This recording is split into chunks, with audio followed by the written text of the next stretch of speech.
following video is not made for kids. Viewer discretion is advised. Hello to my subscribers, this is the TFNG coming to you with a special double review. And tonight we're going to be taking a look at not just one but two Transformers figures. And these are of course the Transformers War for Cybertron Trilogy Kingdom Core Class Vertebreak and Dracodon. Vertebreak was the first of these figures to be released. Vertebreak is a female Transformers character, brand new, introduced in the Kingdom line, and she is a Predacon. And here is her mold mate, Dracodon, a male Transformers character who is a Maximal. And because Dracodon is a complete repaint of Vertebreak, I decided why not do a double review in which I look at both figures at the same time. I thought these were going to be the final Core Class figures that I was going to review, since I've already reviewed the Core Class Optimus Prime, Megatron, Starscream, and Soundwave, and also Rat Trap figures. But it's been recently announced that we're going to get one final Core Class figure in the Kingdom line's final wave, which is going to be a brand new Core Class figure of Autobot Hot Rod, who already got a Voyager class figure this year, which is actually a deluxe class size figure in the Studio Series 86 line. So I'm looking forward to that. But in the meantime, let's focus here on Dracodon and Vertebreak. These are the only Core Class figures in the Kingdom line who are brand new original characters. There's been a bit of a controversy with Vertebreak and Dracodon amongst Transformers fans and collectors. This is due to the fact that Dracodon and Vertebreak's alternate modes are skeletal velociraptors. And the controversy amongst collectors has been, are Vertebreak and Dracodon fossilizers? Officially on the Transformers Wikipedia, they are not fossilizers, since it's not just the fact that they aren't deluxe class figures like Paleotrex, Ractonite, and Wingfinger are. It's the fact that they don't have the fossilizer gimmick of combining and forming weapons with other Transformers figures. Their alt modes are just what they are, and they don't really do any combinations with any other Transformers figures. But in the minds of quite a few Transformers fans and collectors, because their alt modes are skeletal velociraptors, that's enough of an excuse for Vertebreak and Dracodon to be considered fossilizers by fans and collectors, even though officially, according to Hasbro, they are not. So here's a close look at Vertebreak. I think there's an image of her alternate mode of a skeletal velociraptor. Vertebreak's been done in this crimson red, and yes, she is a female Transformers character, and since she's a Predacon, Vertebreak can stand beside Black Arachnia in the very small all-team of female Predacons. And when I hear the back of the box, here is Vertebreak's the product photos. There she is in her robot mode and her beast mode, which is a skeletal velociraptor, and she transforms back and forth between both modes in 14 steps. And here on the top of the box, on that artwork right there, it shows that she is in fact a Predacon, and she has a extremely teeny tiny Predacon symbol right there on her robot mode chest, which is painted silver behind it. And next up, we'll take a look at Dracodon. Here he is in his robot mode. Again, Dracodon is a male Transformers character who is a straight-up repaint of Vertebreak. You could make an argument that Vertebreak and Dracodon are supposed to be identical twins. Dracodon's the good twin, and Vertebreak's the evil twin, and if you desire. Because they are brand new characters that have been introduced for the first time in the Transformers franchise within the Kingdom line, there's not much background info on Dracodon and Vertebreak yet, and I am unaware at the time of this video's recording during December of 2021 if they have made any appearances in any of the Transformers comic books, since they've only been introduced to the Transformers franchise the last few months. So because Dracodon is a straight-up repaint of Vertebreak, Dracodon has the exact same artwork as that Vertebreak does, and the same product photos on the back of the box. The only difference is that, unlike Vertebreak, who's a crimson red, Dracodon is a bright and vibrant neon green. So yeah, there's the artwork showing his beast mode of a skeletal velociraptor. Looking at the head design on looking at the artwork for Vertebreak and Dracodon, it looks as though there are some scales around the face of their beast mode. So uh, the best I can see from that artwork is it's very creepy, but it looks like Dracodon and Vertebrake are fossilized velociraptors whose skin is still decomposing. Yeah. So again, because Dracodon's a straight up repaint of Vertebrake, exact same product photos that were used on Vertebrake have been used here on Dracodon's box. There's his robot mode, there's his beast mode of a skeletal velociraptor, transforms in 14 steps, same as Vertebrake. So yes, Hasbro, Owen Dakar, Tommy didn't try to hide the fact that Dracodon is a straight up repaint of Vertebrake. It's the same product photos on the back of the box, and it's the same artwork on the front of the box. The only difference between them, apart from their paint job, is that they're different factions. They fight on opposite sides of the battlefield. Again, Vertebrake, as you can tell by the symbol printed on her box, she is an evil Predacon, and Dracodon is supposed to be a heroic Maximal. And just like Vertebrake, it's very hard to tell on Dracodon's chest, since it's gold. But if you angle it right, you can see the tiny red Maximal symbol there on Dracodon's chest. So yes, all in all, unlike the deluxe class fossilizers, the deluxe class skeletal dinosaurs, with Vertebrake and Dracodon, what you see is what you get. They don't have any combinations, and because of that, according to Hasbro and to Cartomi, officially they are not fossilizers, even though they transform into skeletal dinosaurs. Whereas Vertebrake and Dracodon were just created to expand the idea of what it would be like to have Transformers characters turn into skeletal dinosaurs. Or if there's one gripe I have with the boxes, I kind of wish that they wouldn't have just recycled Vertebrake's artwork here on Dracodon, since he's supposed to be a heroic Maximal. I wish they would have at least replaced the Nemesis spaceship with the Ark on the background to show that Dracodon is supposed to be a heroic character, while Vertebrake's a villain. And that's an easy way to remember which one's evil and which one is good. Villainous Vertebrake and heroic Dracodon. But yeah, all in all, even though they don't actually have the fossilizer gimmick, I consider them fossilizers since their beast modes are skeletal velociraptors. And without further delay, I say it's time to unbox them and take a close look at them in their robot modes. Alright, and so here are Dracodon and Vertebrake out of their packages and transformed into their robot modes. Odes, and as you can see, like I said before, or they are the exact same mold, just done in different colors. Because Vertebrake was the one who was released first, she's the character who boasts the title of being an entirely brand new mold, and Dracodon is the straight up repaint. And as you can tell, they do have the exact same head sculpt. No changes were done whatsoever to distinguish Dracodon from Vertebrake, apart from replacing her crimson red paint job. Actually, I wouldn't know if this is crimson red. It's actually like a dark maroon more than red, now that I have her out of her package and can see her without the plastic window blocking her from view. So yeah, I apologize for saying that she's been crimson red throughout the review so far.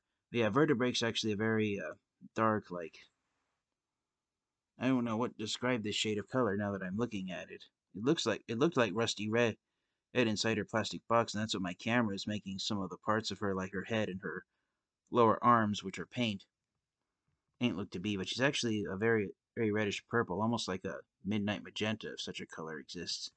Dracodon, there's no trouble about trying to figure out which color he's supposed to be. He's a very bright neon green, and I love the fact that one distinguishing feature that they did to distinguish Dracodon and Vertebrake from each other is that Vertebrake has a tiny amount of silver on her robot mode chest where her Predacon symbol is located, and then Dracodon has switched out Vertebrake silver for gold where his maximal symbol is.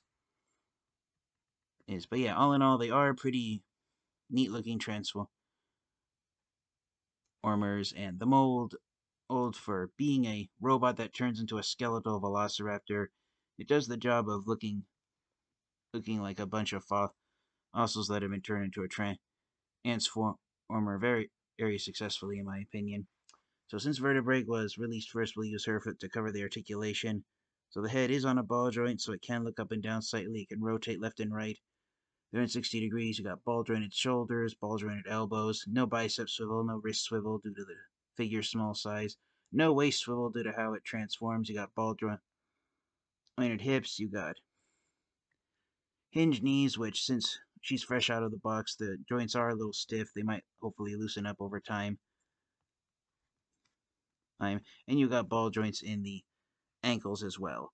So yes, unfortunately, there's it's mostly ball joints that are used on these figures. The only joints that aren't ball joints are the knee joints, and I think that does offer a little bit of stability, much more so had those been ball joints instead of hinge joints. And yes, Dracodon on straight up repaint. And I apologize for saying that over and over, but if you have Vertebreak and you do not have Dracodon yet, if you decide to add Dracodon to your Transformers collection, you're basically just going to get Vertebreak as a male Maximal that's done in neon green. But yeah, you can't really, if you don't really, haven't really followed up on these new Transformers characters, the biggest distinction between them is that Vertebreak is a female character and Dracodon is a male character. But again, because it's the exact same figure done in different colors, Dracodon wasn't given a new head sculpt. It's the same one used on Vertebreak. You wouldn't be able to distinguish that unless you were to look up some background information on the characters. But again, it is obvious which factions they're on, since they're on their chest. There's Vertebrake's Predacon symbol. I apologize for my camera making it blurry. You can see Dracodon's Maximal symbol on his chest. My camera's picking it up more easily since it's red paint on a gold background versus the purple paint on the silver background used here on Vertebrake. And just like Cheetor, or this mold's weapon is the tail detaches, similar to Dinobot, you could also argue, and they just hold it at the base. And if you look closely right here on Vertebrake's tail, it's very wobbly. So yeah, this is actually the very soft, bendable, rubbery plastic instead of the, okay, let me rephrase that. This is the very bendable and rubbery plastic. This type of plastic, it almost feels like solid rubber to me instead of an actual form of plastic. So yeah, the tail weapons are rubber. So instead of a club, this is actually supposed to be a type of whip due to how flexible it can be. So just be noted, if you accidentally bend this too far, you could potentially stretch it and permanently bend it at an incorrect angle, or at the most bend it so far that it will rip off, not snap off. But yeah, that's the weapons that Vertebreak and Dracodon used, are tail whips. On Dracodon, it's not as bendy as it is on Vertebrake's tail. The tip is still feels very. It does still flex around. So with Dracodon's tail, just be a little more careful as you would with Vertebrake's tail. But for some reason on Dracodon, it's on the rubbery tail whip weapon is a little stiffer than it is on Vertebrake. I honestly don't know if that's a good or bad thing, having rubber that's stiffer instead of being more flexible. But yeah, all in all again, and if you ignore the fact that Vertebrake's a female character, Dracodon's a male character, and that one's a heroic Maximal, the other's an evil Predacon.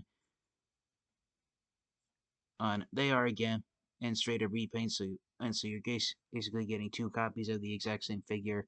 If you were to spray paint them the exact same color, then they would be completely identical then. But for the distinctions that Hasbro and Cartoon tried to do to distinguish Vertebrake from Dracodon, I think they did manage to pull it off with the limited budget that they've had over the past few years with the Transformers action figures. And I just realized eyes looking at the other core class Transformers figures that I reviewed, Vertebreak is the only core class figure in the entire Kingdom line who is a Predacon. All the other Predacons, as few of them as they are that have been released in the Kingdom line, have been bigger sizes than Vertebreak is. So yes, Vertebreak is the equivalent of Rat Trap, you could argue in the Kingdom line, and Dracodon. And because we got Rat Trap in Wave 1 of the Kingdom line alongside Vertebreak, Dracodon has become the second Maximal to be released in the core class size. So yeah, these two along with Rat Trap are the only quote-unquote Beast Wars characters that have been given core class figures in the Kingdom line. So uh, people who are more Beast Wars fans than G1 fans might be disappointed to realize that less than half of the core class figures from the Kingdom line have been Beast Wars characters, and that's part of my own little conspiracy theory that the main reason the core class size was created was so that Hasbro and Takara Tomy could release a brand new figure of Rat Trap that was one class size smaller than Cheeto or Air Razor and the other Maximals that are only slightly larger than Rat Trap is. So now that we've looked at them in robot mode, we will get these guys transformed off camera and take a close look at them in their beast modes, and we will finally wrap up the review. Alright, and so here are Dracodon and Vertebreak in their beast modes of skeletal velociraptors, and for what they are, being a skeletal dinosaur, or as I think it's pretty cool the design that they did. And again, and going by the artwork on the top of the box, you can see here Dracodon and Vertebreak do still have some what appears to be dinosaur scales on their heads. So yeah, they are skeletal velociraptors whose skulls are still have decomposing flesh on top of them. So yeah, that's a very creepy design choice on Hasbro and Takara Tomi's part. You can't really see it on Vertebreak since the paint's almost the same, but if you look here on Dracodon, just like the deluxe class skeletal dinosaur figures of the Kingdom line, they did paint the insides of the eye sockets black to show that there's no eyeballs left. So yeah, if you have any doubt as to whether or not Dracodon and Vertebreak's beast modes are supposed to be skeletal velociraptors, they most definitely are with those unpainted uh, eye sockets that lack actual eyeballs in them. Now, as far as articulation goes, the uh, beast mode arms are attached to these side panels, and it's just one piece. So there's no articulation in the arms. The only articulation is in the jaw and, of course, in the legs. The tail, this is the official place for it. It's not designed to rotate it around anywhere, so pretty much all the articulation that Vertebreak and Dracodon have is in the legs when they're transformed into their beast modes. And one thing I'm noticing is that Vertebreak's knee joints are a little looser than Dracodon. Dracodon's knees are stiffer than Vertebreak's are. And you do technically have another piece of articulation when these guys are in their beast mode, and it's in the jaws on the skull. Oh, and the reverse of the legs, the looseness and tightness of the joints. With the legs, it's the reverse of the jaw when comparing these two figures to each other. Dracodon's jaw, the lower jaw, is loose enough that you can open and close it, and you do have another point of articulation where you can move the neck joint up and down, but the rest of the neck is permanently fixed to the torso. So yeah, that's the only articulation in the head is having it look up, so you can have Dracodon and Vertebreak look straight upward to see if they're being dive bombed by any enemies. But yeah, Dracodon can open his jaw a full 180 degrees, so you can make him look like he's screaming at the top of his lungs if you desire. And that's the closest it can to closing up. And don't try to force that because the lower jaw is made of the same rubber material as the tail. And in fact, this piece right here along the upper back is rubber. The beast mode arms, they are hard plastic, but but the pretty much the center of the torso is rubbery